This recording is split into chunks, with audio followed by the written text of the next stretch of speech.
As laudes da terceira semana, quinta-feira, tempo comum, nos trazem um texto como Lexio Brevis muito interessante. É um texto tirado da Epístola de São Pedro, da primeira Epístola de São Pedro, capítulo 4, versículo 10 e seguinte. Como bons administradores da multiforme graça de Deus, cada um coloque à disposição dos outros o dom que recebeu. Se alguém tem o dom de falar, proceda como com palavras de Deus. Se alguém tem o dom do serviço, exerça-o com capacidade proporcionada por Deus, a fim de que em todas as coisas Deus seja glorificado em virtude de Jesus Cristo. Bem, quem está acostumado a ouvir minhas homilias ou aqui algumas intervenções que estão aqui gravadas, sabe que eu termino até com esta expressão, que em todas as coisas seja Deus glorificado, ut in omnibus glorificetur Deus, que é um lema beneditino, segundo a minha tradição, a minha formação. Né? E é justamente sobre isso que falo hoje, aqui um pouco sobre formação, sobre diferenças. Esse texto também caiu no meu retiro de ordenação, e o seu início, como bons administradores da multiforme graça de Deus, né? Ou em latim, né? Sicut boni dispensatores multiformes gratiae Dei, como bons dispensadores da multiforme graça de Deus, foi o nosso lema, né, de um grupo de 11 ordenados aqui por Dom Eugênio Salles, em 18 de junho de 1994, um sábado. Né? Então, nós fomos ordenados e tínhamos que escolher um lema da ordenação. Começamos a folhear o ritual de ordenação e, de repente, topamos com esse início, como bons dispensadores da multiforme graça de Deus. Começamos a rir. Éramos eu e mais 2 colegas, fizemos a proposta ao resto do grupo, todo mundo achou engraçado e achou que combinava, por causa desse multiforme graça de Deus. Exatamente por causa disso. Sabe por quê? Porque nós éramos e somos muito diferentes. Não é pouco, não. Nós temos um grupo de ordenação que faz o grupo dos apóstolos parecer o mais homogêneo do mundo. Porque nós somos diferentes por formação, por origem, por experiências, por idades. Alguns de nós já tínhamos um curso superior, outros não. Né? E antes que existia um curso superior, tinha um que era engenheiro, o outro tinha feito agulhas negras, né, para formação militar, o outro tinha feito engenharia, eu tinha feito letras. Né? Então, um grupo assim muito variado. E também estávamos em níveis diferentes, porque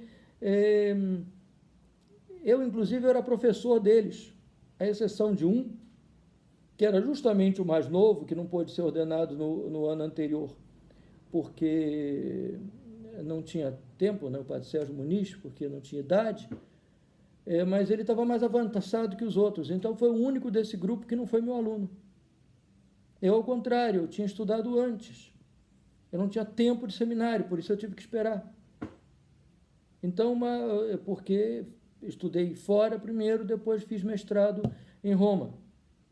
Então, tínhamos também posicionamentos políticos diferentes, posicionamentos eclesiais, posições pastorais. A igreja não tem infalibilidade pastoral nem de governo.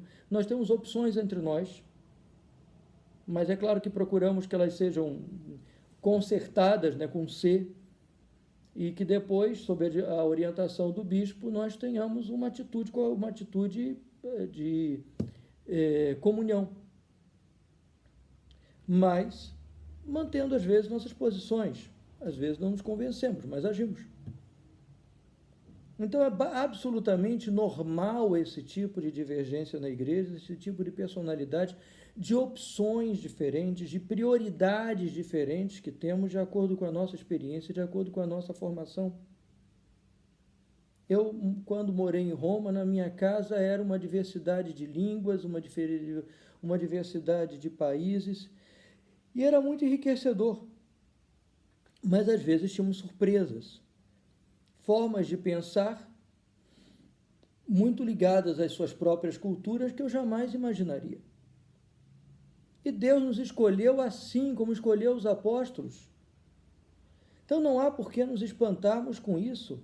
Nós temos mesmo entre os irmãos, e mesmo entre irmãos, nós vamos encontrar nos evangelhos Marta e Maria completamente diferentes, uma agitada, a outra meio paradona, contemplativa.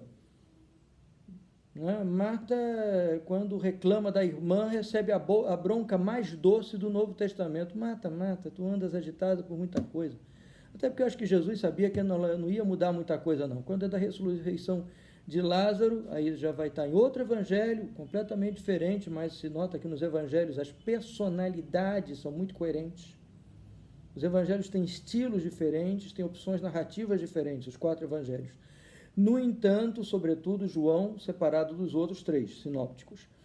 Mas, atenção, as características, as personalidades são muito bem descritas e nota-se que aquilo ali é muito real. Personalidades, elas são muito bem descritas. E Jesus escolhe assim, apóstolos, um é mais hesitante, um diz que vai e não vai, outro diz que vai e não acaba não indo, outro vai assim mesmo, enfim, são opções diferentes. Um que quer o primeiro lugar, enfim. Olhamos para isso e olhamos que essa diversidade continua ao longo da igreja. E agradecemos a Deus por isso. Deus é rico. Deus não se repete. E cada um ele encontra seu lugar e cada um ele chama com as suas características pessoais e vai também moldando em cima dessas características daqueles que ele chamou. Capacitando, se diz isso aí, que Deus não chama os mais capacitados, mas ele capacita aqueles que ele chamou.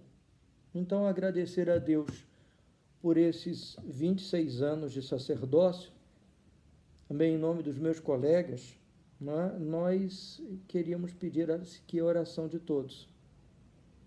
Ocorre hoje, nas vésperas do Sagrado Coração de Jesus, da solenidade do Sagrado Coração de Jesus, em cuja paróquia fui batizado, dos Sagrados Corações, na Tijuca, e que a minha igreja do Outeiro da Glória, Igreja Imperial Irmandade de Nossa Senhora da Glória do Outeiro, Igreja de Nossa Senhora da Glória do Outeiro, está também inserida na paróquia do Sagrado Coração de Jesus.